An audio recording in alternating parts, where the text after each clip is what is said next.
intelligence, imagination, the home of the open mind.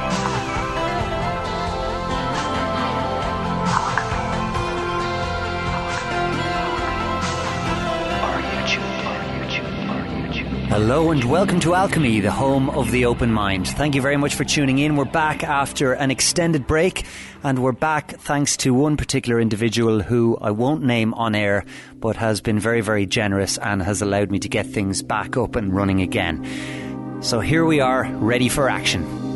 Alchemy, alchemy, alchemy, alchemy, alchemy, alchemy. Today's guest is Wayne McCroy. Wayne is the author of two books titled The Autism Epidemic, Transhumanism's Dirty Little Secret, and The Alchemical Tech Revolution, Fulfilling Ancient Esoteric Agendas Through the Use of High Technology. Wayne has a wonderful way of articulating how his personal experiences and his research dovetail wonderfully in a way that we don't often see. I'm very excited to chat to him, so for the first time on Alchemy, Wayne McCroy, you're very welcome. How are things? Doing well, John. How about yourself? Really good, yeah. We could say all the usual bits and pieces about coronavirus this, coronavirus that, and I'm sure we'll get to it at some point in the conversation. But putting that aside, I'm in great form and feeling quite creative this week, which is always a good thing. Oh, absolutely, that is. It's always good to have that creative edge going on at any particular time. Exactly. So, listen, I have a question that I ask every new guest on the show, Wayne, and you're no exception. It's quite an open-ended, broad question, so answer it as you will. But how did you get from where you were to where you are now? Oh, man, it's a long story. It was a long road to get here. Let's put it this way. I'm just a regular guy working like a regular job, doing my normal thing, just raising a family, going about my business. And at one point back in 2006, I had an encounter with a UFO that sent me searching down different rabbit holes. And that's kind of the thing that started me on the path that I'm on at that point. Now, as a child, I'd always had interest in like the paranormal and occult type things, but it's one of those things I kind of fell away from as I got older. And when I met my wife, I became a born again Christian. So that kind of stuff kind of went to the wayside and lost interest in it for a long time. And then I had this UFO encounter in 2006, and that kind of sent me searching. And that's where I initially started looking at things, is in the field of ufology and, UFO reports and things like that. And it's amazing. It's still to this day, it astounds me just where those different rabbit trails always lead to these different esoteric ideas and things. And that's kind of how I got started where I am. So I like to tell people I accidentally became an expert in occult philosophy because of that. So it's one of those things. I had never intended to go down that road, but that's just where the trail led. And, anybody who spends any amount of time researching these things will tell you it always points back to the ancient mystery schools and, the teachings thereof of the secret societies that we're traveling forward into the present day today, all the way up to modern times. So this is where the foundation of things usually lies. But that's kind of how I got to where I am right now. Is it started with that UFO incident. And then I had another incident happen a couple of years later when my son had a reaction to a vaccine, and he later developed autism. And that sent me searching completely down a different set of roads that still eventually led back to the same thing where the UFO field led me. So it's amazing how all these things kind of interconnect at the topmost circles of it. Yeah, and we will get to that as the conversation progresses, how they kind of dovetail, and they do, as you say, always dovetail if one is willing to explore down the rabbit hole deep enough. Just to go back to your UFO encounter, what was that like, or what was the experience, Wayne? Well, I was driving home from my mother's house, and we were driving over the mountain because to get to my mother's house at the time where she lived from where I was, we had to drive over this mountain. Mm-hmm. So we were almost, it was myself and my oldest son was with me. He was probably about 12 or 13 at the time. And we were on our way home from my mother's house. So we were driving up the mountain, and as we were coming up to the top of the mountain, we saw this weird square-shaped object, probably about 30 or 40 feet above the treetops, and it was moving very slow. And it had a white light on each corner and a big red light in the center, and it was square-shaped. And it was clearly a metallic craft, and neither of us had ever seen anything like it. So I pulled over to the side of the road because the car I had at that time had a power moonroof. So we opened up the moonroof and watched it pass right over the top of us and slowly drift off behind the trees. And neither of us could really tell for sure what it was, but, you know, it was definitely square-shaped. It was definitely a metallic craft, and it had these weird light configurations on it. So that's what kind of renewed my interest in the UFO subject and really started getting me going, researching a lot of these different things. I can imagine it would have that effect. And was it in any way kind of scary an experience, or what was like the sense that you had when it was ongoing? Because it wasn't just a flash in the pan thing that flew past you. This is a properly absorbed experience, isn't it? Yeah, it was very surreal. It wasn't really scary per se. It was very surreal. It seemed like this can't be happening. It was just one of those things. But, we watched it happen, and it all happened in the space of about 3 to 4 minutes. And that was it. And then we just continued on our way home, got home, told my wife about it, and she was incredulous. And, it's, just one of those things. The rest is history. You tell people about a UFO sighting or something, they just slough it off and think nothing of it. Mm. Yeah, no, that's absolutely fascinating. I have never had one myself, and I know one or two people from home who have, but nothing as kind of defined as what you have had. So, I mean, if that doesn't send someone down a rabbit hole, nothing will. Oh, absolutely. But looking back on it now, from the things that I know now from my research I've done, I would say at this point that it was probably something man-made and something akin to a surveillance platform. That's what my thoughts are on the whole thing right now. Well, that's really interesting, because I was going to ask you that. Like, did you think it was extraterrestrial or off-world or human in origin? You've answered that, and I suppose it leads into the work that you've done regarding the books you've written. And the alchemical tech revolution is absolutely fascinating for anybody who might be interested in joining some alchemical dots and to where all of this might lead. So how'd you get from the UFO to the book, The Alchemical Tech Revolution? And then we'll talk about what's contained in the pages of the book. Okay, well, from that point, like I said, this started me searching down the ufology field, first of all, and down the whole UFO rabbit hole. So once I started thoroughly delving into that research, it branched off in a bunch of different directions, and I started looking at more esoteric things, and I started looking back at Hermeticism, secret societies, and all the different connections there, because like we've said, leading up into this, once you start looking down any one of these rabbit holes, they all interconnect, and that's kind of where I got to. Once I started really delving into the UFO thing, I found out that it ties into secret societies. So then I started researching secret societies. And once I started doing that, I see it's all occult, it's all esoteric, and it all ties back to ancient Babylon or the mystery schools of ancient times. Mm-hmm. It goes back to Egypt and before. You could trace this stuff all the way back through human history and see that a lot of these ideas that are being put forth within the ufology field are echoes of these esoteric ideas from the mystery schools of the past. Mm-hmm. And that must have been a real eye-opener at the time then as well, to kind of look at ancient history, and we don't really know how ancient, and to see it kind of mirrored in the modern age. And is that what led to your interest then in transhumanism and that so-called movement? Well, yeah, once I started connecting the dots and looking down these different pathways, you could see how transhumanism ties back to some of the ancient esoteric ideas of, say, the Great Work or the Philosopher's Stone, these type of ideas. So it all kind of merges together today with the use of modern technology. And that's kind of the premise that I had when I was writing this book, The Alchemical Tech Revolution.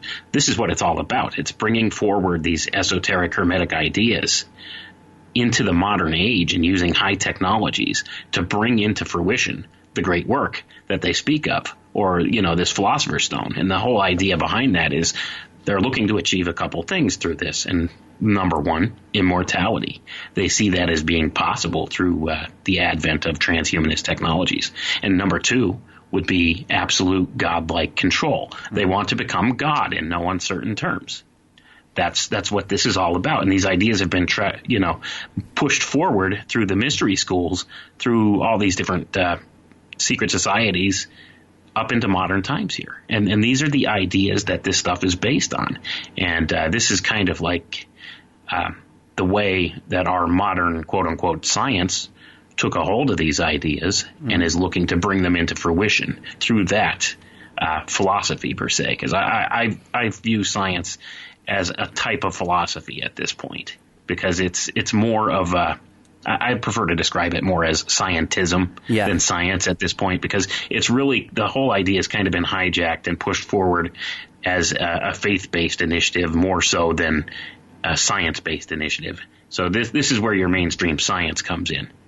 And do you think then, to look at, say, science versus scientism, the type of technology that's being alchemized for whatever end, and we'll discuss that in due course, do you think that science, true science, is being used by the powers that be or the powers that shouldn't be, versus scientism, which is being fed the general mainstream? And is that the distinction that you draw? Do you think that the true knowledge is being withheld and we're being fed or sold a pup then, in a sense, that being scientism, and the kind of faith-based, almost religious fervour that so many people seem to hold so-called science in at the moment? Absolutely. That's a perfect description of it.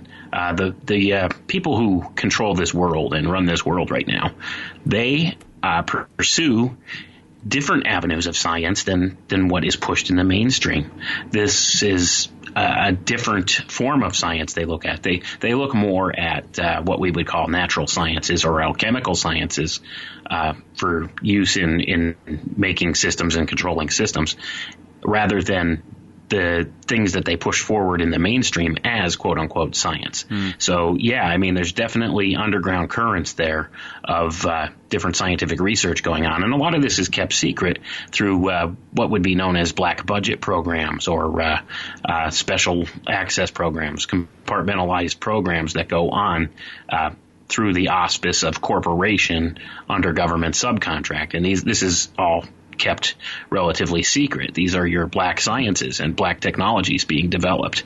And there's many different corporations that do this. A notable one being somewhere like Lockheed. This is one that you could point to and say, here's a company that has done this kind of thing from as far back as we could look through government subcontracting and stuff.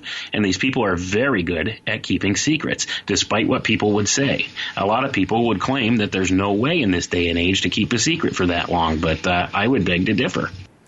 Yeah, and I think compartmentalization is really one of the keys to that. I mean, people talk about, say, the moon landings or whatever. How could they possibly keep a secret like that? But I'd say it even on a local level. In the town where I live in Ireland, there is a huge vaccine plant. I know quite a lot of people who work in there, yet not a single one of them can tell me what they're working on at any given time. By their own admission, they're working on just one small compartment of the overall project, but they never know what the overall project is. And I mean, this is a place that employs well over 1,000 people.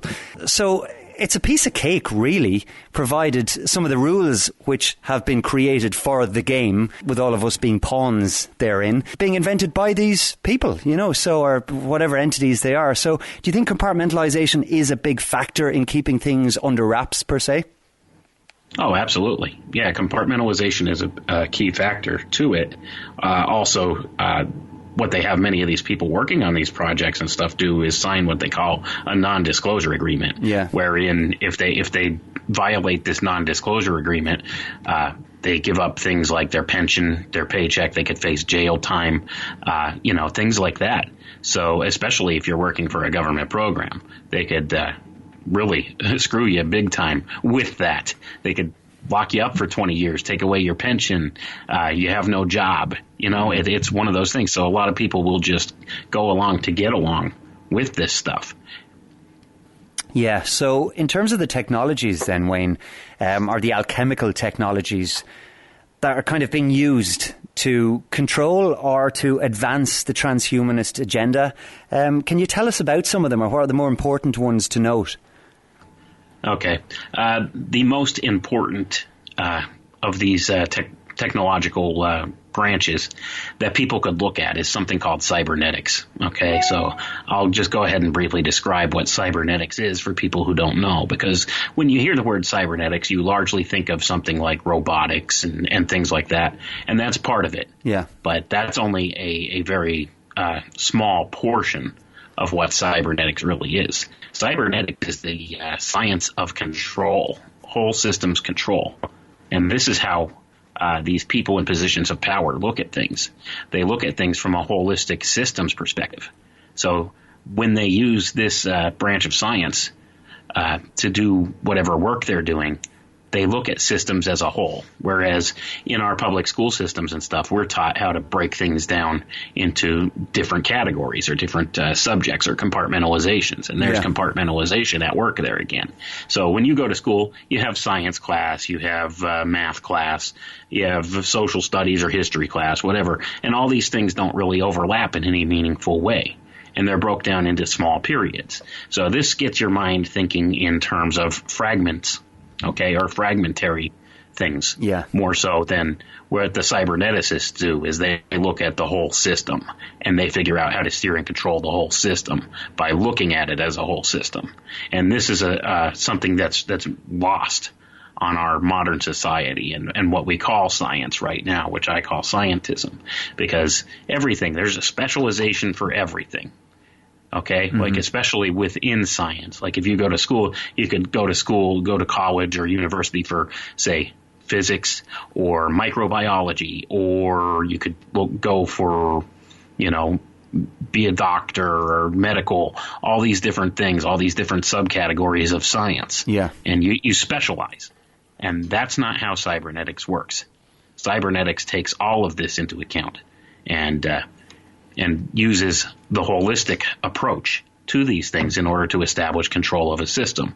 So when they start looking at this stuff and looking at like human biology per se, if they look at it from a holistic systems approach or the cybernetics approach, they could figure out what overall causes disruptions in your body or how things work. And they base this upon something called homeostasis, whereas a system will tend to try and find a way to self-regulate itself to maintain a certain set of parameters. And that's how the human body and the human mind work.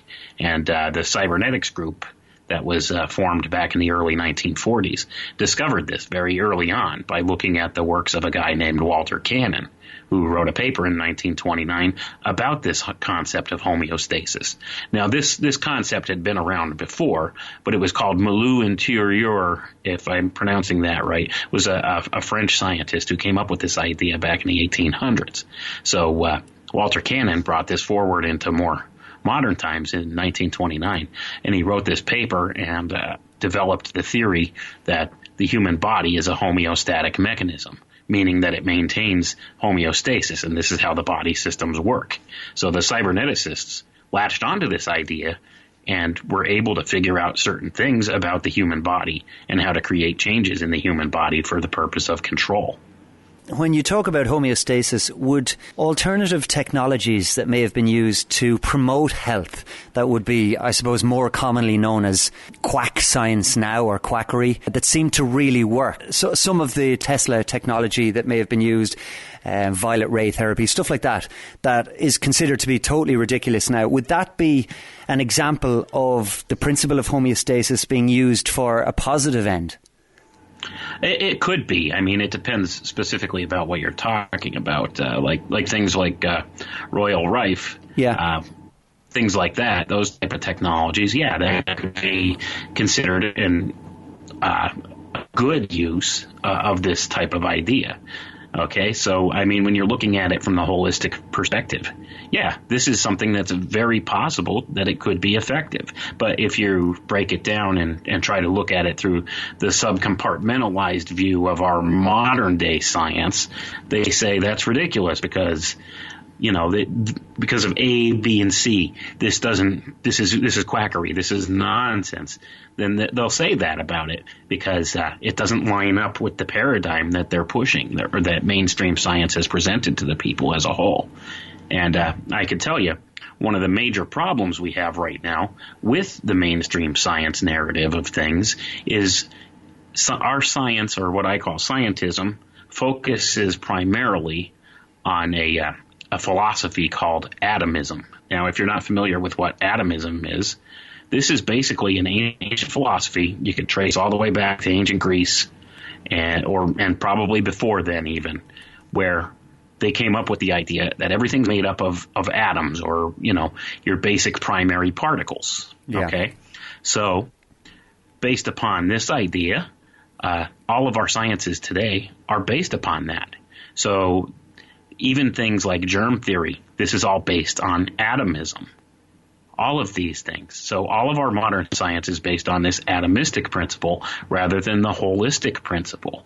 And that's kind of where we have a disconnect here, because the cyberneticists look at things from the whole system perspective, and they actually have better real world controls and experiments that they could use with this cybernetics approach to things than by looking at it from the atomistic philosophy. And that's where, like I said, we have this disconnect in modern times, because they look at everything. All of our sciences now are based upon this atomistic principle. You have things like quantum science, where they're trying to find smaller and smaller and smaller basic particles. They equate everything to particles. Yeah. Same thing with germ theory.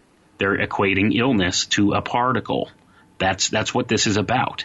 And it's been my experience that there are people at the top of the power structure in things like science who have a different understanding of how these things really work. And it's not based upon this atomistic approach to things.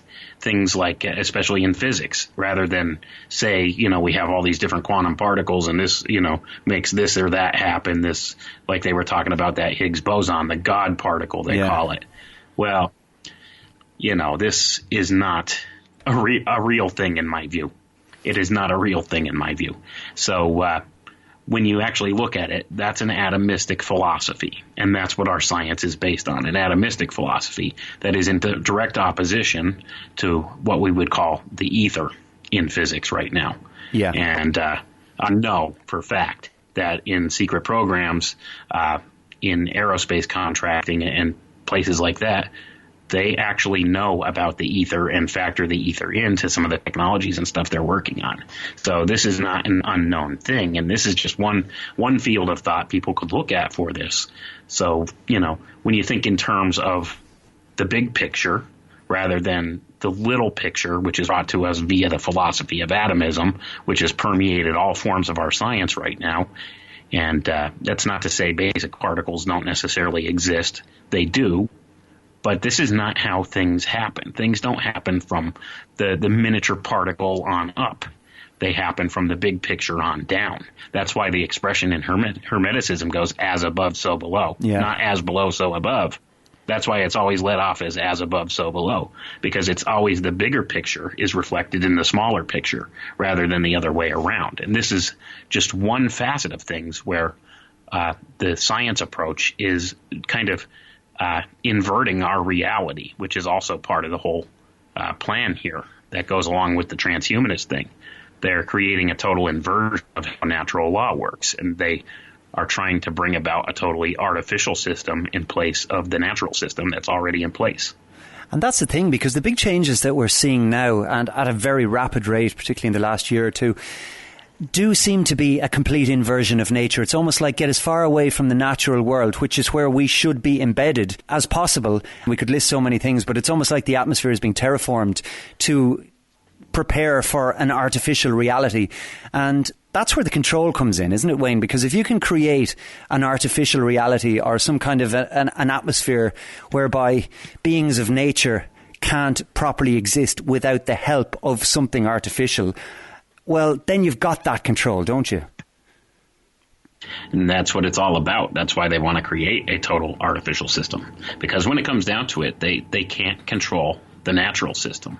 See, nature has a tendency to tend towards what they call entropy, where things tend towards chaos. Everything breaks down over time. So if they're going to build an artificial system, it's constant work to maintain that. So that's something where they're going to have to devote an awful lot of energy to try to keep this thing going. And you can see that. And that's why they push so hard, especially within the past couple of years now and on up with the things that they're doing today. This is the reason they're pushing so hard. They're trying to get this thing snapped into place as quickly as they can and maintain it. But I'm here to tell you, it's not going to last. Even if they do manage to pull off the things they want to pull off, it's not going to last. The natural order will not allow it because that's just the nature of things. So when it comes down to it, if they want to build this artificial system that they're totally in control of, it exists within this natural realm that we're in. So even though they create this artificial system that they can control and manipulate however they want, it's still subject to those natural laws or alchemical laws. And the people in charge of these things are very aware of this. And that's why they still have to skirt around and do things a certain way. Because they are very aware, much more aware than you and I, of these natural laws or alchemical laws. These things go way back, like I said, to the mystery school days and even times before that, before written records were around.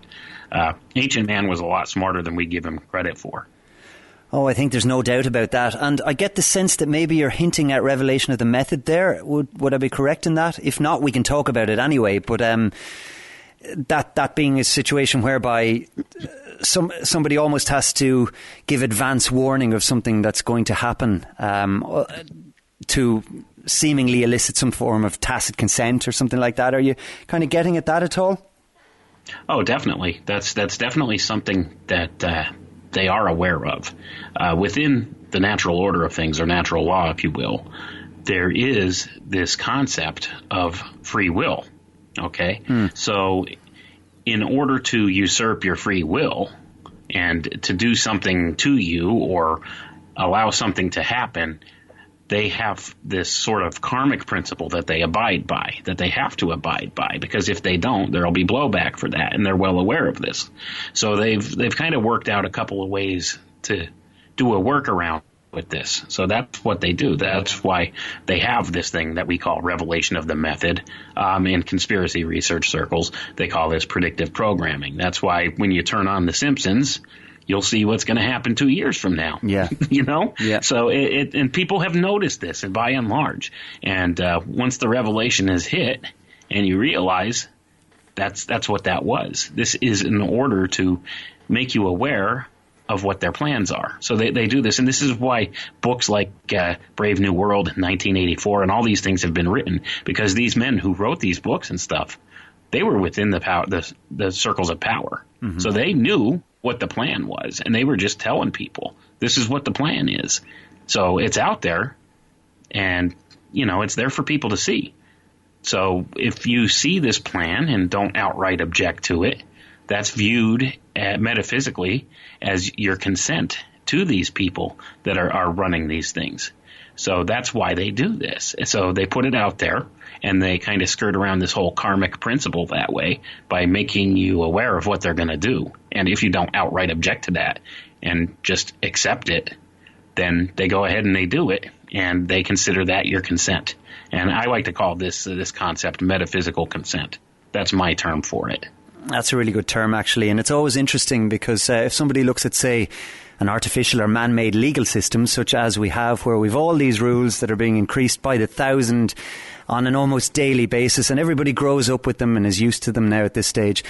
But that, again, mirrors that concept. If you don't object to, let's say somebody takes a legal case against you and you ignore it, well, there's going to be some sort of summary judgment against you, and there will be real-world repercussions or ramifications for your ignorance of whatever it was you were made aware of, that being the serving of a summons or whatever. But on a much more a meta level, that's what you're talking about. This is just another artificial system, a microcosm of what's actually happening in nature, albeit it's been hijacked and an artificial purpose been applied to it within that man-made legal system. Absolutely. That's a perfect description of it. And we can see this going on in the world around us right now. How many people are willingly locked in their own homes right now? Yeah. Case in point. And this is how they do it.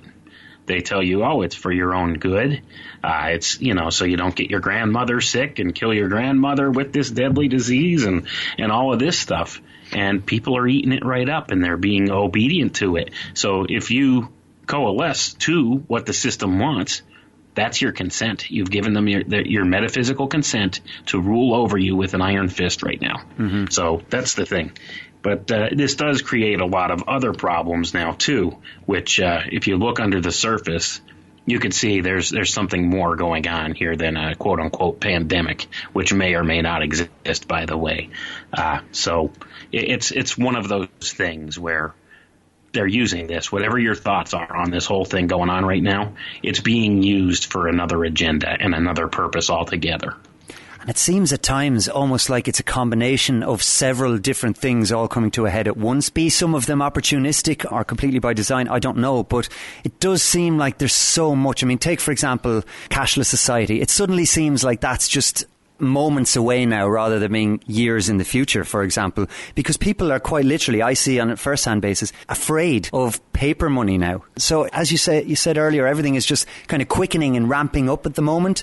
And I think this the so-called COVID-19 crisis, or whatever people want to call it, is a very good example of that. And I know there are people listening now and they're thinking, lads, what are you talking about? Such and such a person got really sick with this or whatever. And far be it from me to say what is going on regarding viruses or germ theory, which is still only a theory, by the way. I mean, we can get onto that word in a second, Wayne, perhaps. But there are so many people out there who aren't having a voice in the mainstream. I mean, I've recently heard quite a number of interviews. You'll obviously be aware of him as well, Dr. Andrew Kaufman, who does a fantastic breakdown of what is really going on regarding this coronavirus and what viruses may be or may not be, and how we can have wholesale and wide-scale manipulation of a populace for nefarious means through what could ultimately turn out to be a complete boogeyman. But most people are only going to find that out when it's far too late, I think. Right. And I agree. And I could tell you, go ahead, look at Dr. Kaufman's work. It's very, very thorough. And he's correct. And now there's a group that came forward that offered a $2 million bounty in gold for anybody that could prove, first of all, that coronavirus is a real thing, a real virus, and second of all, that it could make anybody sick. This has never been done before with a virus, ever. Viruses have never, ever been proven scientifically to cause disease, let alone, even to exist in the way that they tell us.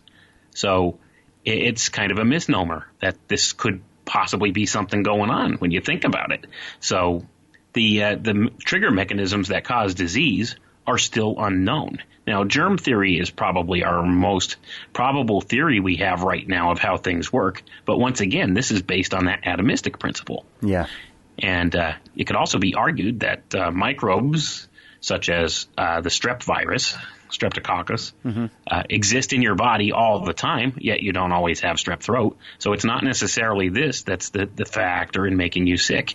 Same thing could be said for viruses. And Dr. Kaufman actually argues that this COVID-19 virus isn't really a virus at all. All it is something called an exosome. And I would highly recommend people go and check out Dr. Kaufman's work on this, because it's very eye-opening and it could be telling.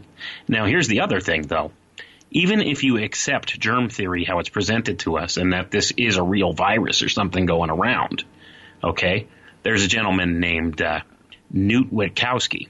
All right, he's a retired epidemiologist, worked for Rockefeller University for 35 years. This is what he did for a living. And he's telling us that the way that the CDC and the World Health Organization are handling this is all wrong. And his argument for that is being this. Now, he's saying they should have never shut down the schools, because what this does is it isolates people from the rest of society and prevents herd immunity from happening to this virus. So even if you agree with the mainstream view of this, it's being handled all wrong. And he says that it could be disastrous doing things this way. His argument is they should never shut the schools down. They should send the kids to school, because this will be the quickest way to get the virus spread through the population at large to build up the herd immunity to it and cause it to go away quicker. And what they're doing is the complete opposite. They're locking people in their houses and preventing them from having social contact. So even if you agree with the mainstream view of this, it's totally wrong how it's being handled. So that tells me there's another agenda at play. Not only that, there's absolutely zero real-world evidence that social distancing prevents the spread of disease in any way, shape, or form. Mm-hmm. All the things that they've done to show this are just computer models. That's all.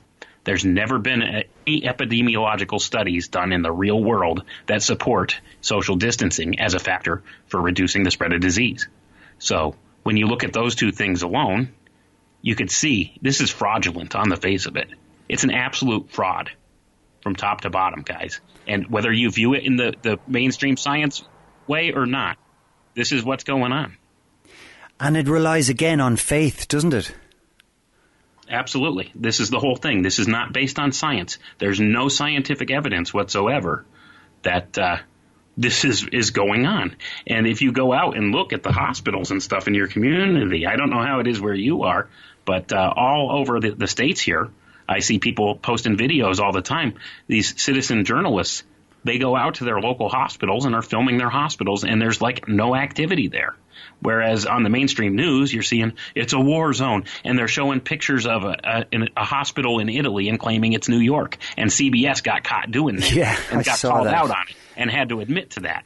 So if they're pushing this kind of fraud, and they're admitting it, why do you believe what you see on your television? You can't. It's the greatest mind control tool ever invented. So when you look at things from this point of view, this is a fraud from top to bottom. Whether it's a real thing or not, what they're doing with it is fraudulent. Yeah, and even to look at the way figures are being massaged, and it's almost like, certainly in the UK and Ireland, where there would be on a weekly basis whatever number of deaths due to the likes of pneumonia or influenza. These deaths seem to have just disappeared overnight, and everything is being attributed to coronavirus now, or COVID-19. That's telling in itself, because some of the hysteria that I'm seeing on a daily basis is completely irrational, and it's based on, the boogeyman hiding under the bed type thing and what people are being told rather than what they're seeing themselves. And as time has gone on over the last kind of 2 to 3 weeks since the advice has come in from the government and people are, I suppose, volunteering to give up their freedoms and remain under house arrest, is that people are becoming more and more extreme, and that they're starting to shame others who might not be as extreme in their faith in the mainstream, for example.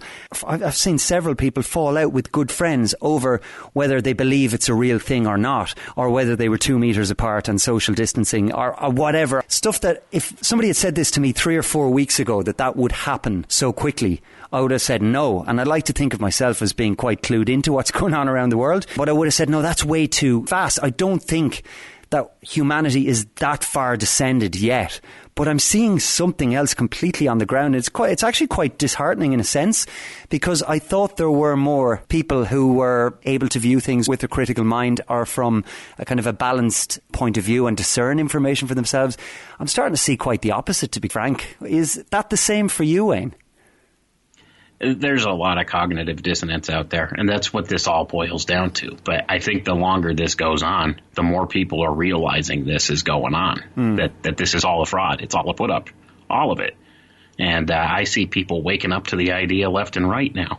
So, I mean, it's something. Now you have people home. They have more time to look on the internet at these things, and it's at the top of the search returns on the internet. It's all over the TV. Every time you turn on a television or the radio, that's all they're talking about on there. Yeah. And you just got to wonder. People are starting to wonder about this, because it's like the more they look at it, the less logical the whole idea becomes. Like, think about this, okay? You turn on your television. Have you seen all these businesses and stuff have these commercials now geared towards the COVID-19 thing? Oh, during this time of COVID-19, our business is open and we have the best health ideas for our customers and our employees in mind, and this and that. Yeah. Have you seen these commercials? Yeah. Okay. And this is during a shutdown where, non-essential businesses and stuff are not supposed to be open. Mm-hmm. Who produced and shot this commercial, and when did they do it? Yeah, good question. Think about that for a second.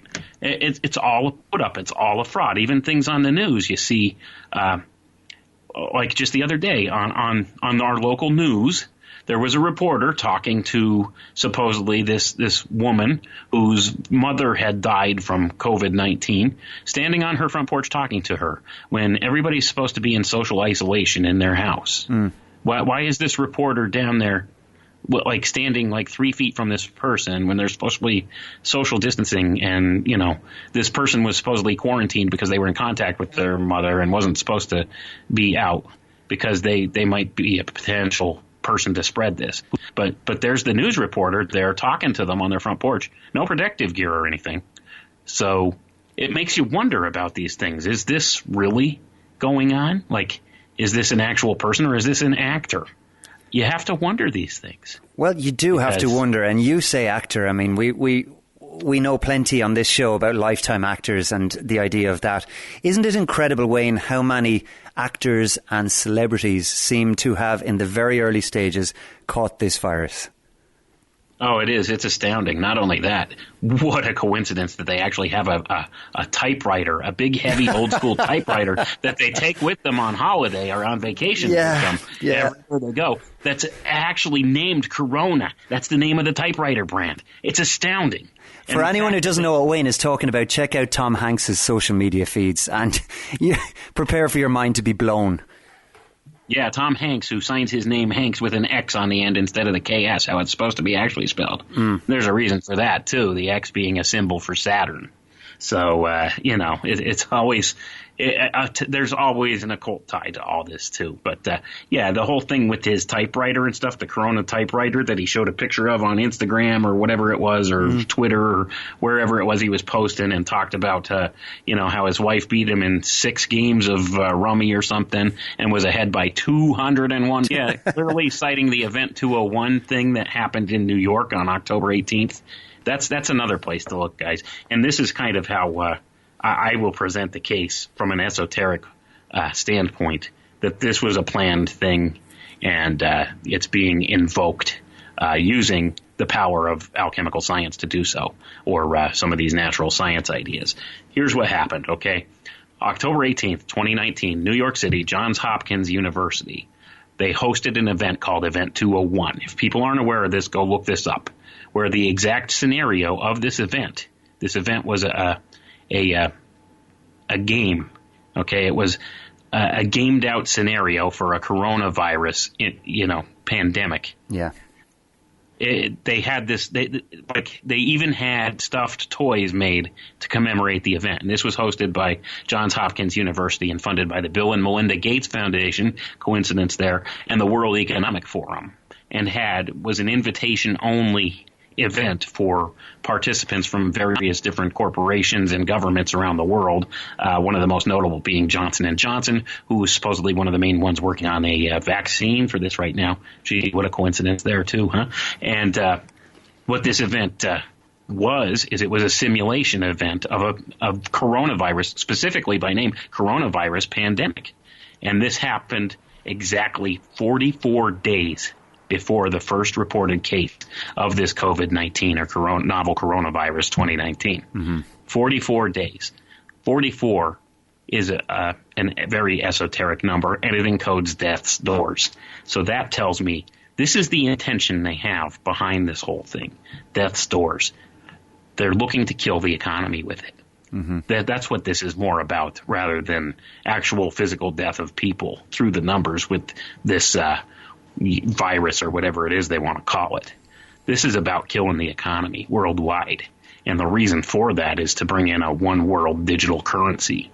And also the same people involved with this, Bill Gates in particular, also is involved in a project called ID 2020, where this is about getting a digital tattoo with your vaccine that'll show that you've been vaccinated.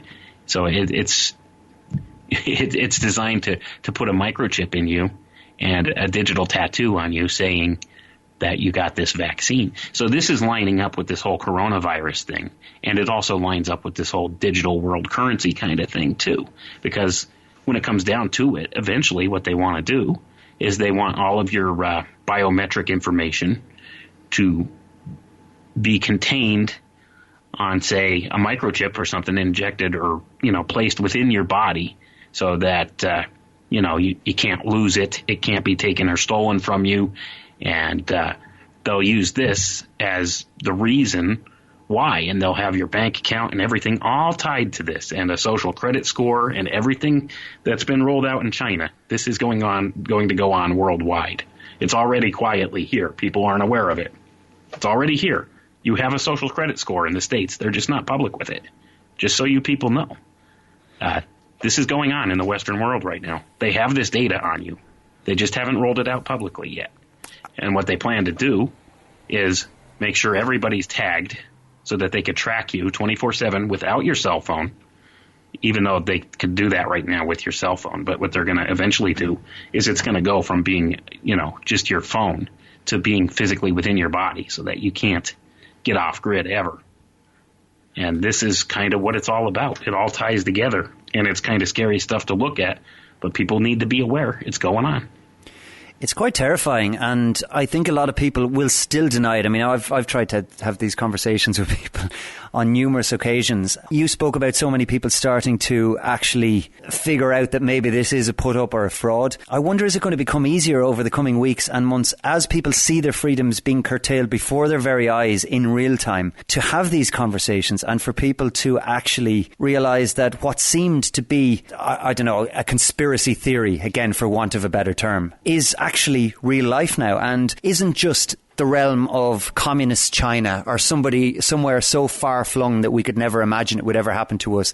I mean, look at our Australia, and where that system, the social credit system, has first been trialled in Darwin, of all places. Look at the name even of where they've decided to do it. I don't think that's a coincidence. You don't get more Western or first world than Australia, do you?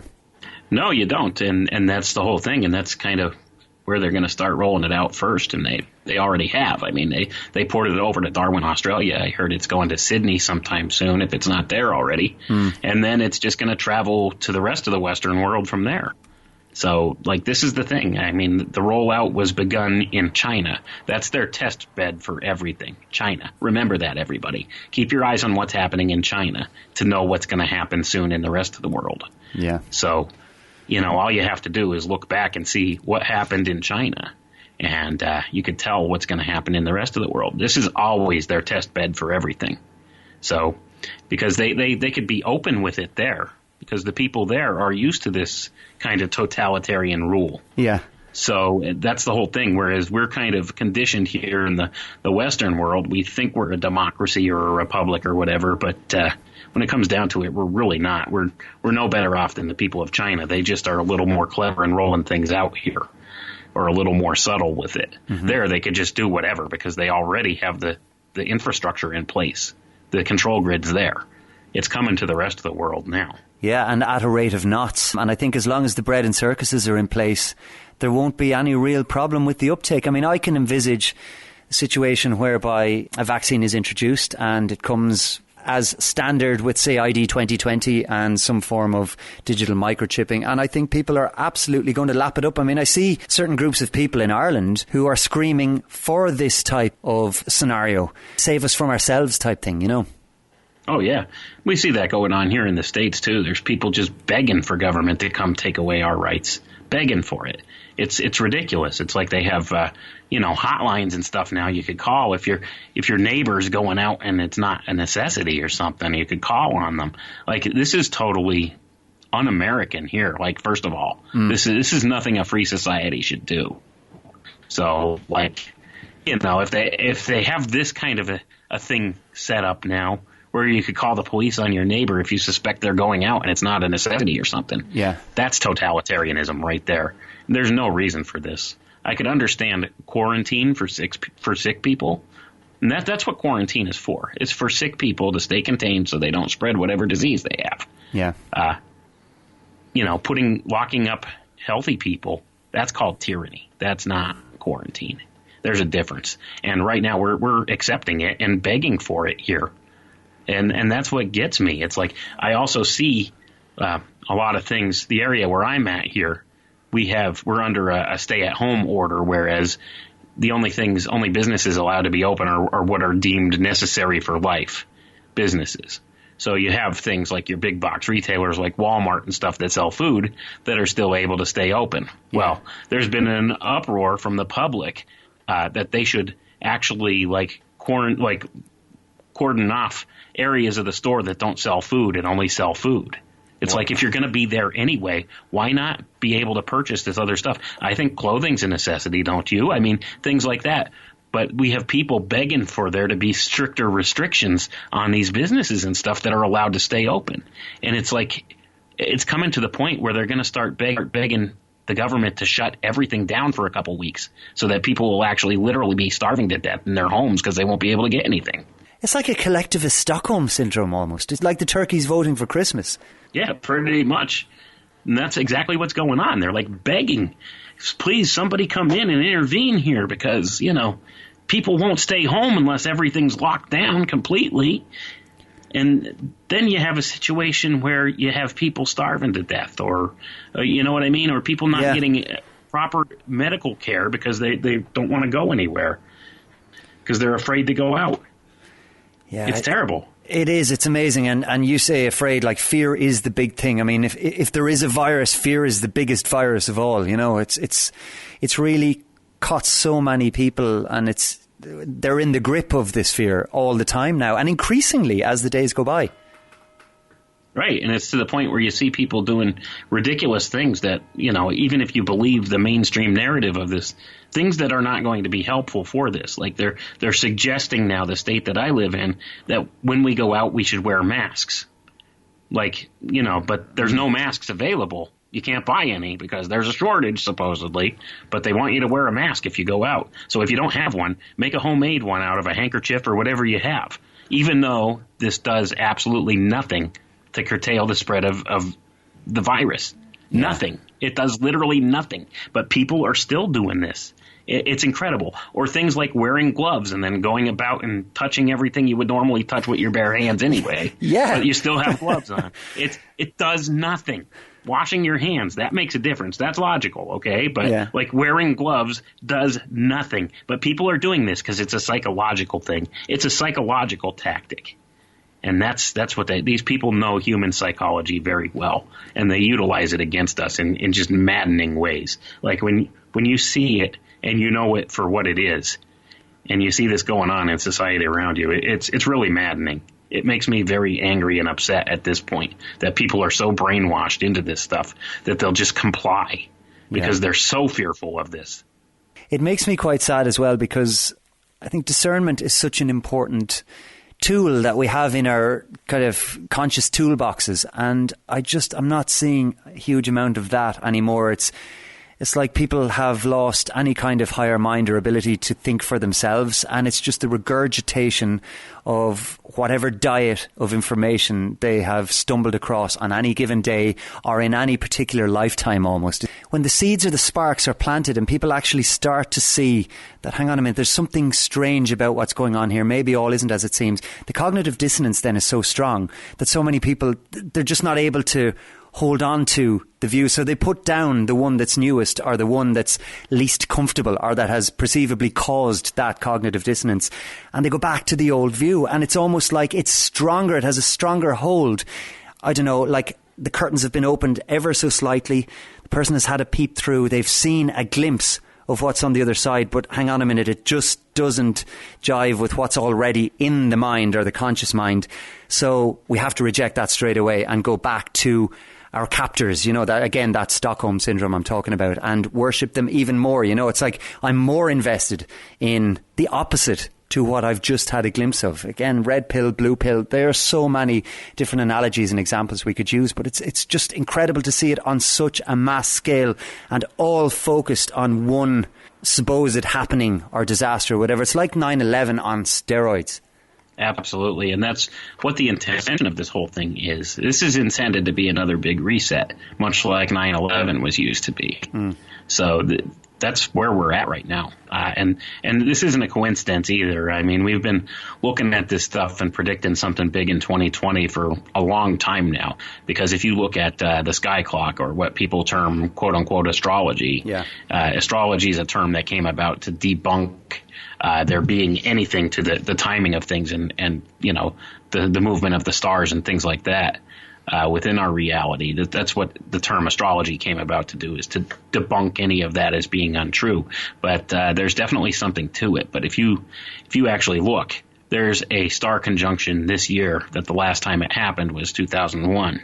Okay? Mm-hmm. It's not a coincidence. This stuff is all very carefully timed by the controllers in power with these different things. So this is intended to be a world-changing event. And that's another thing you see. It's all a psychological operation, this whole thing, because they're hitting you with terms like, this is the new normal. We're all in this together, blah, blah, blah. I'm tired of hearing those, because that's what this is. It's repetition. It's a form of mind control. This is what they're trying to drive home with you. They're trying to establish this as the new normal. Guys, I'm not buying the new normal. I don't want it. But and the other thing, we're all in this together. How many more times are we going to hear that? And it's the similar thing as to with 9/11. Everybody was united briefly against this common threat. And that this is the same kind of idea. It's all a put-up. It's all a psychological operation when it comes down to it. So I do have a useful tool for people. When you realize this is a psychological operation, here's a useful tool, okay, that could kind of help you break the mind control spell a little bit. Mm-hmm. Whenever you hear or see the words COVID-19 or coronavirus, replace it in your head with invisible squirrels, okay? And you'll get a sense of the nonsense that this is. So if you see that, the local emergency rooms are overrun with coronavirus cases, you can see that as the local emergency rooms are overrun with invisible squirrel cases. Think about it. Yeah. It's the same I'm going to do that now for the next couple of days. I love it. Yeah, think about it. Like, if you see it, you'll laugh and think it's ridiculous if you could start to replace that kind of phraseology in your mind with that, because that's the net effect. See, that's the thing. It's a psychological operation. Once you realize that this is psychological warfare being utilized against the masses at large, then, and if you could just replace the terminology in your head with something utterly ridiculous like that and see it for what it is, it helps burn the spell. Yeah. And that's the thing. So, I mean, I hope that's helpful for some people, because, like, by and large, this is what's going on. It's more of a psychological warfare operation than it is about public health. This was never about public health. Never. Because if it was, they would have approached it in a wholly different way, much like that gentleman, Dr. Newt Witkowski, had said. He worked as an epidemiologist for 35 years. He knows what he's talking about. This is an expert. Okay, yeah. This is an expert. So even if you buy into the mainstream germ theory narrative involved with this, as this being what it is, we're taking the totally wrong tact on it. And that's backed up by experts in the field. So, if you want to look at it from that perspective, just arguing, being the devil's advocate and saying, if it is legitimately what they claim it is, we're handling it all wrong. It shouldn't be handled in this way, because it's only going to cause more harm than good. It's interesting you say that, because there is an elephant in the room regarding the different countries and the way they've approached this. And it's a country we normally hear so much about. It's almost like the poster boy, certainly in this part of the world, for how a society should be run. Now, I take it with a very large grain of salt, but Sweden is held up as that example all the time, and we hear about how Sweden is the happiest country in the world, etc., etc. Now, Sweden's reaction to this has been to, bar, I think, limiting gatherings of over 500 people, everything else is running as normal. Schools are open. People are going about their daily lives as normal. Yet the flattening of the curve that we hear so much about to, we're talking about the language and the terminology and the doublespeak that surrounds all of this. The flattening of the curve appears to be occurring at the very same rate in Sweden as any of the countries that have these so-called lockdown measures in place. Now, isn't that interesting? And isn't it also interesting, Wayne, how we're not all of a sudden hearing anything about Sweden, the golden child of how a socialist society should be run, allegedly? Absolutely, and that's all part and parcel with this whole thing, the whole narrative.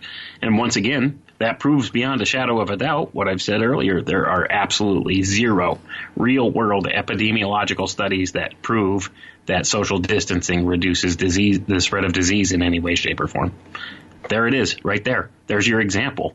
But they won't talk about that, will they? Because it doesn't fit the narrative.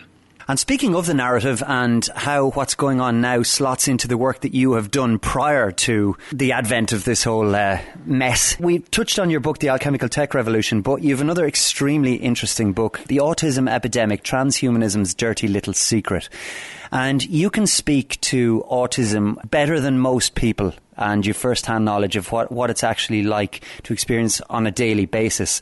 Tell us about that book, how it ties into transhumanism, Wayne, and how it ties into the narrative that we're currently sitting through. Well, basically, everything that's going on in our society right now is leading to a certain point, okay? And that point is what they call the singularity, or the transhumanist singularity, okay? I discovered through my research, and I'll talk about this a little bit more here so people can understand where I'm coming from. I have 2 children on the autism spectrum. Now, my son, when he was very young, he was 6 months old, he had a DTaP shot and had a very severe reaction to it, and I nearly watched him die in front of my eyes. And he has since developed autism. Now, both of my children are on what they would call the high end of the autism spectrum. They're more of an Asperger's type case of autism. But still, that doesn't make it any easier from the day-to-day struggles with this. But at any rate, I started researching autism. I wanted to learn everything there was about autism. And I discovered that autism has its roots back in cybernetics. Go figure, right? Yeah. Cybernetics. So this is kind of what led me down the road I went down, and I've discovered through various research and looking through a lot of different information that it would appear that autism is the model of humanity that they're looking for to be the most compatible to merge with artificial intelligence. And that's what this is all about. This is why people like Elon Musk are out there developing things like a Neuralink device, which will connect the brain with the Internet of Things. And a lot of the modeling that they use for artificial intelligence is modeled after autistic intelligence. And this is all related to a model of intelligence called the VPR model of intelligence, because it's been discovered that people on the autism spectrum have very high visual acuity. They're very high in visual or spatial intelligence. And some of their other facets of intelligence suffer in direct opposition to that. Yeah. They tend to be more centric on like visual type cues, things like that.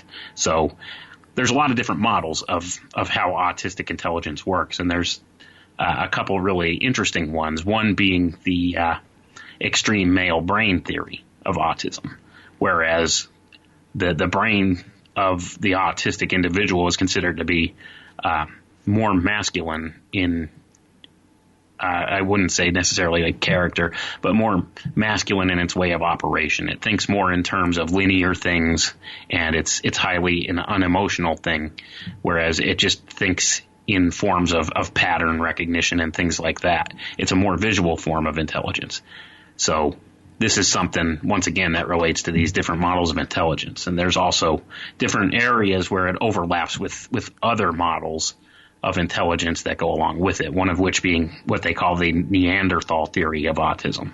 Okay, and this directly correlates back different genetic abnormalities within the autistic brain to the genetics of the Neanderthal. And this has been done through anthropological studies and such. And there's actually an entire area of science right now that is trying to push the narrative that this was a very important facet of human evolution. Okay. That autism was a very important facet of human evolution going back into the ancient times. And a lot of it had to do with the interbreeding between modern man and the Neanderthals, or so they claim. But they claim that the autistic individuals within tribes were held in high regard, okay, because they had specific skill sets that helped the tribe overall. Once again, being like the visual acuity kind of thing. They were excellent hunters, and they were good problem solvers and things like that, even though they were highly, like, emotionally, like just not very emotional per se, or didn't, respond emotionally to things like most of the others would. And that's one thing that they correlate back to Neanderthal intelligence. So, like, a lot of this all overlaps in a lot of different places. So this is the model they're pushing forward, okay? They're claiming that autism was a very important facet of human evolution in the past. And they claim that right now, this is not me saying this. This is anthropologists and scholars from different universities and stuff saying this. They're claiming that they think that autism is the next step in human evolution. So when you see this and think of the capacity that it is, how it's more compatible to be merged with an artificial intelligence, you can see the direction they're pushing this. Now, whether this is true or not, which, by the way, I don't believe it is, but this is the direction that mainstream science is trying to push this, okay? And this ties directly into the whole transhumanist agenda and plan. And that's why we have increased numbers. Because when you actually break down the numbers in autism, you'll notice that currently there are more higher functioning autists than had been in the past. So that tells me that this is being steered in a particular direction. They're looking to achieve, in their own words here now, I'll quote this, they're looking to achieve, quote unquote, autism without intellectual impairment. That's their term. So this is what they're looking for. This is what they're trying to do. And I believe that they have figured out a way to induce autism symptoms through the use of various vectors, attack vectors, one of which being the vaccines. So when you see the different correlations there going on, there's a large body of circumstantial evidence that points that this may be the case. Now, can I prove anything scientifically for certain with this? No, I cannot. But if you follow the connect the dots trail from A to B to C to D to E and look to where we are today, you can see the breadcrumbs are there. The trail's really there. And it all ties back once again to the whole cybernetics push and everything that's been planned out by these people for a long, long time. You can also see how the other trails hit a dead end. And correct me if I'm misreading this, Wayne, but my understanding of what you're saying then is, like, for example, if autism is the next step of human evolution, and let's take evolution at face value for a second here, surely that must be nonsense, because there's nothing natural about transhumanism. So for humanity to suddenly, naturally take a course towards something that is outside of the bounds of nature, i.e. transhumanism, can only point to some sort of outcome-based operation, because that's not nature at work, and that has to be a dead end. Whereas, as you say, the breadcrumbs are already there for the trail that exists if people care to actually shine a light on them. Right, but that's where the transhumanists would argue with you and say that this is indeed the product of evolution, because they would argue that at some point man comes to the point where he will start doing what they call, quote unquote, self-guided evolution. And that's what the transhumanist thing is all about. So they're saying this is the next step. And that's what they would argue with you about. And this ties back to the ancient mystery school teachings once again. This is about apotheosis, man becoming God, self-guided evolution. That's what this is about. This is why it all culminates once again in the ideas of alchemy or the natural sciences, or all the way back to these mystery school teachings and the secret societies. This is where it all interconnects, and that's something people tend to overlook.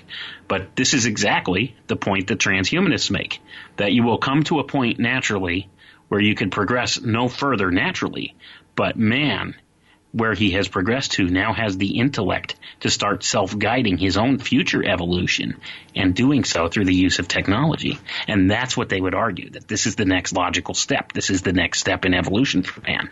Yeah, it's something I personally don't buy for a minute. And I mean, we hear that argument all the time. You listen to any so-called science correspondence on mainstream, and it's that all the time being pushed in our faces to the point where it's generally accepted as being the case. But I mean, any kind of higher mind can tell that's a complete put-up as well. That is completely fraudulent and doesn't operate within the bounds of the natural world, or natural law for that matter.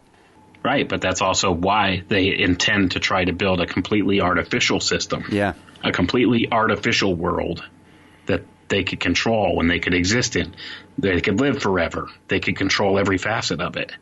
And this all, boils down to transhumanism. What they want to do is they want to be able to upload their consciousness into a computer and live forever online in very many different forms, whether it be a digital avatar or, whatever type of physiological body they want, whatever manifestation they want to, develop into within this artificial control grid.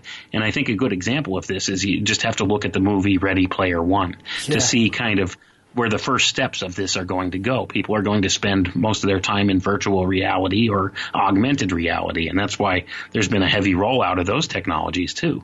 This stuff's coming, and this is kind of why they need to put online 5G, first of all, so that they could have the data speeds to hook up this whole Internet of Things, which is the big next step in things, is to set up the Internet of Things with multi-billions of interconnected devices. And then there will be, in sometime in the near to very near future, it's a subsystem of the Internet of Things called the Internet of Thoughts. And I'm not making this stuff up. This is not me. There's actual white papers and stuff discussing this stuff.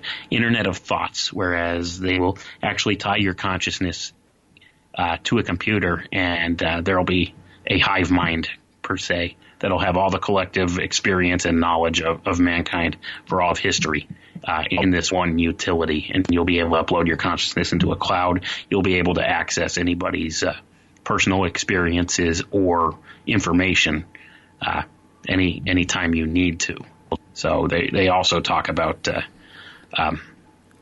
different ideas with this that are just totally unnatural on the face of it. But the premise being one of the big takeaways is you could experience life in someone else's shoes. Like you could know what they felt, like how they felt at a particular time, or actually experience their experience. And it's really kind of one of those things. It boggles the mind to even think about. It really does. I would recommend that anybody does read the book Ready Player One, or watch the movie indeed, if you're that way inclined, because we're seeing that now with this so-called lockdown as well, that people are spending so much time in front of whatever it is, Netflix or TV.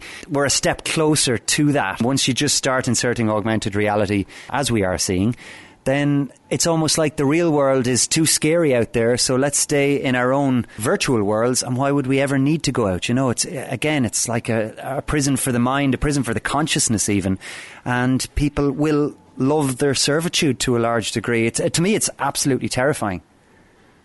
Right, and that's the thing. I mean, if you follow this out to the next logical point, think about it here. This is a concept called the Overton window, okay? This is where they introduce more and more bizarre ideas in order to make them socially acceptable or normal, per se. So what they do is they introduce this really bizarre idea, and the window shifts just a little bit closer to that idea. So here's where we're at right now. Everybody's locked in their houses, and they're getting all their information from a computer or a television, okay? So let's think about it in this way. All right, you're in your house, okay? You're not going anywhere, okay? You haven't gone outside, gone out in your community to see what's going on out there. You're sitting in your house, you turn on the TV, you see all this horror and devastation at the emergency rooms and stuff like that, and New York is completely decimated with how many thousands of deaths from this virus and stuff like that. Now, had you actually gone outside in your neighborhood, your real-world experience would show something totally different from this. Well, here's the thing. You're not going out in your neighborhood. You're getting all your information from that device. Yeah. That's right where they want us, okay? So this is a part of the normalization process. You're locked inside. You get all your information from the device. You get it all digitally. They could totally change your worldview just by doing that one thing. And that's one step closer to this whole virtual reality thing. So, especially if, in order to avoid that harrowing outside world experience that you don't want to have to deal with, you fall into entertainment. Okay? Yeah. So you find comfort in entertainment. So you'll spend more and more time watching Netflix, per se. And this is one step closer. This is one move of the Overton window to that Ready Player One type scenario. Yeah. I mean, when you spell it out like that, it's so logical, really, isn't it? But it's so difficult for people when they're caught up in their own heads to actually take a step back and see the wood for the trees. Right. And that's where they have us right now. They have you in a state of confusion, first of all, because there's always profit in confusion. And that's right where they want you. They want you in this chaotic state, because chaos, where there's chaos, what they'll do is eventually they'll introduce the cure or the solution to this problem, and they'll get order out of that chaos. Yeah. Ordo ab chaos, order out of chaos. That's one of their philosophies. So that, you're thinking in these chaotic terms, you're confused, you're scared, you're upset, you don't want to go out, and everything that's coming at you through the television is negative, and everything coming at you through the internet is negative. And so you try this whole escapism thing and do the entertainment thing and sit back and try and forget about your worries. And that's they got you right where they want you. Yeah. So how do you see this all playing out then, Wayne? I mean, are you optimistic? Are you pessimistic? I've no doubt we're going to have a very turbulent year ahead. You spoke about the economy briefly earlier. I mean, enough damage has been done in the last few weeks already to completely derail the economy as it is, and for people to naively think that things will go back to the way they were. I just personally can't see that happening, but there have to be some green shoots for people to have a look at or focus on or try to plant and grow themselves. So how do you see the rest of the year, for example, but then further beyond that? Do you think we have options? There's definitely options. As long as people are living and breathing, there's always options. There's always hope. I don't want anybody to lose hope over this stuff. Here's what I see happening. I'm thinking that they're going to start pulling back on this soon, because the people are getting restless now, and I think they've had enough damage to the economy now that they could start implementing certain draconian things that they want within, the banking circles and such like that, so that they could start doing this. So they're going to pull back, okay? But they're already putting the predictive programming out there now that there's going to be a resurgence of this. If you watch the news, they're predicting there'll be a resurgence of this. So they're going to pull back now. It's going to be, the quote unquote, the curve has been flattened and this has dropped off. So we're going to open back up and begin to gradually go back to business as normal. And the reason that we were able to do this is because social distancing worked, and all those measures we took to shut things down worked, and we flattened the curve with it. That's going to be their talking point with it. Mm-hmm. So then they'll open everything back up. And then later on, when there's a resurgence, that's when the total lockdown is going to come in. But I want people to know I have hope, though, because I see by and large there's a lot of people waking up to this agenda, and they're just not going to sit idly by and let this go on. When they can see that a spade is a spade, they're going to call a spade a spade. So I have hope that we can turn this thing around, because there's enough voices out there now speaking out against this stuff and saying, hey, this is not the truth of the reality that's going on with this. So people are going to, I think, start waking up to this largely. So we're at a turning point in our history right now. Whereas either we're going to just go quietly into the night, or we're going to stand up and say, no, we're not going to tolerate this anymore. And I'm thinking there's a lot of people that'll come out and say, you know what? I see the illusionist's trick now. I'm not buying it. Because I see that more and more. There's people out, doing their normal thing rather than listening to this draconian lockdown, stay in your house nonsense. People aren't going to have that. They're restless. And I think one of the big mistakes that the power players in this world made is shutting down all the sports and everything. I think that's, I agree. Sadly, I think that is one of the big things that really has made people restless. Because you take away the bread and circuses. Well, here's the thing. You could still get the bread, but the circuses are not as plentiful. So, and that, I think, was one of their mistakes. They shut down all the sports on TV and everything. And I just see people going stir crazy about this.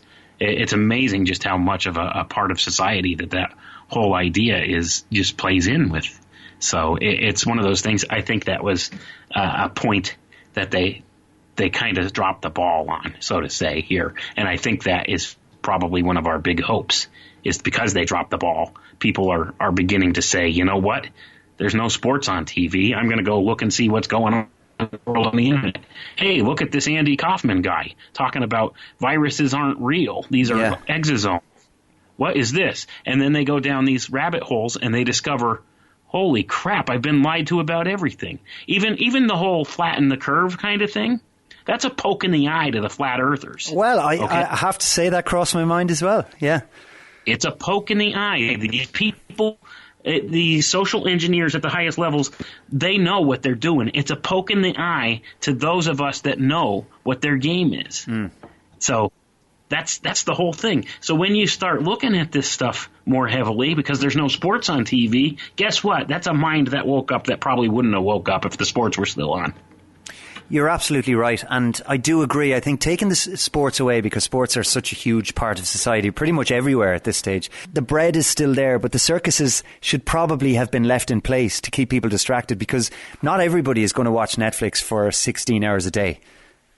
Right, and especially when they're running out of things to watch now because they've been home for so long. Yeah, that's true too. And the other problem is a lot of them, they have no money to spend because they lost their job because of this. Yeah. So, and the other area they dropped the ball is, I don't know how it is over in Ireland there where you are, but here they supposedly passed this whole government economic stimulus bill where the American people are supposed to receive this money from the government, but guess what? It might take about 2 months before you get it. They dropped the ball there. Just like anything else that government handles, they screwed it up because, like David Icke would say, it's psychopaths at the top and then idiots underneath them running things. So the idiots underneath them running things, they drop the ball. And I think that's our hope as humanity, is the idiots that are running things. These people are no smarter than you and I when it comes down to it. The ones that are actually the ones running point on these different agendas and stuff. The foot soldiers, so to speak. They can only do so much. Right. They're no smarter than you or I. So they drop the ball on these things, and it's up to us to call it out and take advantage of those situations. And that's what I'm doing right now. I want people to understand, okay, sports is off the TV. Guess what? They dropped the ball. These people are looking at things they never would have looked at before. Time to wake up those minds. And the more of us that wake up and stand up, they don't have a hope because we outnumber them thousands to one. What would you say to people who are still very afraid, who might be kind of rallied by your message, Wayne, and think, I want to do something about this, I want to stand up for myself or for my family or whatever, but they're still afraid because they need the paycheck or they need the peer group or whatever it is? I mean, do you think there's a way for people to ease out of things, or is it burst open the curtains and let the sunlight in? What would your attitude to that be? I would say the longer this goes on and the more that you allow to happen, eventually that paycheck that you're looking at is going to go away. Because like I said, people are begging for government to shut everything down. And if they do that, then that paycheck that you're still getting is going to go away. Yeah. So you have nothing to lose. Stand up. Be brave. Be strong. These are historic times. We could still take this back and, do something positive with all of this. People are beginning to realize through this whole thing just how unprepared that they are to take care of themselves should it come down to it. Sure. Learn to be self-sufficient. Be able to live off grid. Learn how to live off grid. Plant your own food. At least learn how to do that so you could take care of yourself. So if all the stores and stuff do shut down, you're not totally screwed. Maybe have a supply, a couple weeks supply of stuff on hand at home just in case something like this happens. Because I'll tell you, one of the big things that may come to fruition through this or some future advent of something similar to this is the power grid will go offline. And if that happens, there's a lot of people that won't be able to function without it. So they'll be going right down to the local FEMA camp or whatever it is to go get help. So if you could sustain yourself, live off grid, be able to sustain yourself, that's a skill that might be essential to a future without tyranny. I think so. And mentioning FEMA camps and the likes, these things haven't been built for no reason. They're not there as ornamentation on the landscape. They're there with every intent of being used for whatever purpose. And when you see the barbed wire facing inwards rather than outwards, that tells a story in itself. So not to be defeatist about things, I think we should all be looking to avoid going anywhere near a place like that. And the advice that you've given there is good practical advice, because even when it comes to growing food, You can grow a lot of food in a very, very small space, even indoors, even on a balcony if that's the only space that you have. And if you've got food, that's one of the most important pieces of the jigsaw. If the shit was to really hit the fan, there'll be a lot of people who literally won't know how to function. But if you can, suddenly you're a very wealthy person in a lot of ways. Oh, yeah, definitely. I mean, when it comes down to it, all these other things aren't going to matter. At the end of the day, when the economy tanks, that paper currency in your wallet's not going to amount to anything. Exactly. So, all your money in the bank that you're not going to be able to access is not going to do you any good. So you got to remember, the real world is different from this illusory world that we live in and are presented with all the time. Your bank account, those digits in your bank account, that's illusory. That's part of the illusion. Yeah. They could take that away at any time, and you could be left, to fend for yourself without that. And this is a perfect example of that. You go to work to your wage slave job every day to get this paper money so that you could pay these bills to these creditors that are imaginary things, these corporations that don't exist in physical reality. It's not a real person or a real thing. Yeah. It's a name on a piece of paper, and yet you're paying them your imaginary money that you go to your slave wage job for.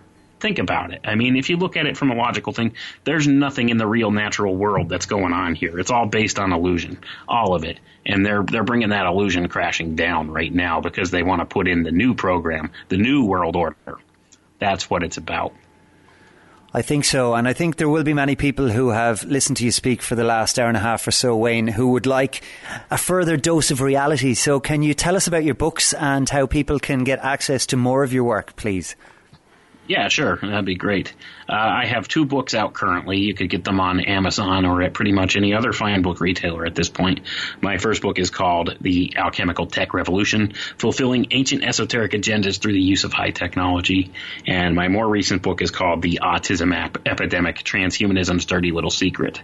I'm currently working on my 3rd book right now, which is called Cybernetic Messiah, Building the Antichrist System. Wow. So that should be out sometime this summer. And I was going to release it in the springtime here, but with everything, all the current events going on, I had to include it in there because it just ties together so many loose ends. Yeah. So I pushed back release date till sometime this summer. I still don't have a definitive release date for that, but that'll be coming out soon too. Also, if anybody wants to get in touch with me, I could be reached at alchemicaltechrevolution@gmail.com, or I have a Facebook page called Files from the Conspiratorium. They could check it out there. I also do a weekly live stream on Secrets of Saturn YouTube channel with my co-host Jason Lindgren. We do a weekly live broadcast from that, and that also simulcasts on the Fringe FM if people want to check that radio station out too. It's a digital radio station. That happens 9 p.m. Eastern Standard Time every Wednesday night. We do that on Secrets of Saturn. Also, I'm a frequent guest and contributor on crow777radio.com. That's CRROW777radio.com. And we have a big episode we're recording tomorrow, which pretty much shows this whole COVID-19 thing for what it is, the fraud that it is, and points out that COVID, when you realize words have meaning, COVID could be broken down to C, the letter C, but instead of the letter C, think of that as the word C, as in S-E-E. Ovid, the philosopher, the Roman philosopher. So are we talking about metamorphosis, etc. here? We're talking about metamorphosis, yes. Wow. Crow and I have independently of each other discovered that we really think that that's the playbook that the elite are using to base these things on. So we're going to make an argument for that. We're recording that tomorrow. So I'm sure that'll be coming probably sometime within the next week or so. So people could check that out over at Crow 777 Radio. Fantastic. Well, your work is, I can't recommend it highly enough. And one of the things actually I really like about Secrets of Saturn is you take quite a lighthearted approach to some heavy information, and it's presented in a way that isn't often the norm for the kind of information that you are presenting. And that's very, very refreshing. Sometimes the information can be quite heavy if we're consuming a lot of it. And just to have that lighthearted feel, and the fact that yourself and Jason, your co-host, are friends and clearly have a good personal relationship really comes across on air. And it's fun to listen to, as well as being an absolute treasure trove of vital, properly discerned, higher-minded information. So thank you for the work that you do, Wayne. Well, thanks for having me on, John. It's been a real pleasure to be here. I have the power, you have the power, we have the power. Wayne McCroy, thank you so much for joining me on Alchemy. I really hope we can do this again sooner rather than later. Yeah, man, just reach out. I'm there. Alchemy, alchemy, alchemy, alchemy, alchemy. Hope you've enjoyed this episode of Alchemy. Thank you so much for listening, and I hope you've gained value from the work that we do at some point in the past or currently. Some more shows coming in the next few weeks, and some very interesting ones indeed. I'll give you more details of the guests on social media over the next while, so keep an eye out on our Twitter, Facebook, or all the usual places. If you want to make a donation and help keep us afloat, you can do so. The usual links are on the website. So until next time, I have the power, you have the power, we have the power. Alchemy, care, will, intelligence, imagination. Alchemy, alchemy, alchemy. Are you tuned? Are you tuned?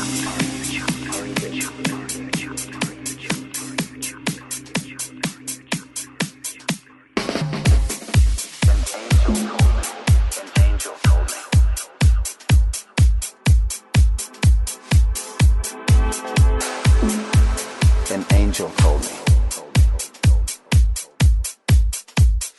the only way to walk through fire is to become fire. Some days angels whisper in my ear as I walk down the street, and they expect great things. They expect us to say what we think and live how we feel and follow the hard paths that bring us near joy. They expect us to nurture all the children. The only way to walk through fire is to become fire.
Expect us to say what we think and live how we feel and follow the hard paths that bring us near joy.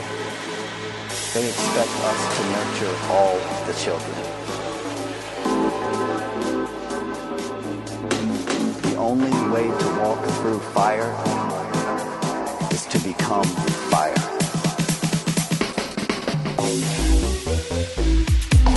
An angel told me.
Alchemy.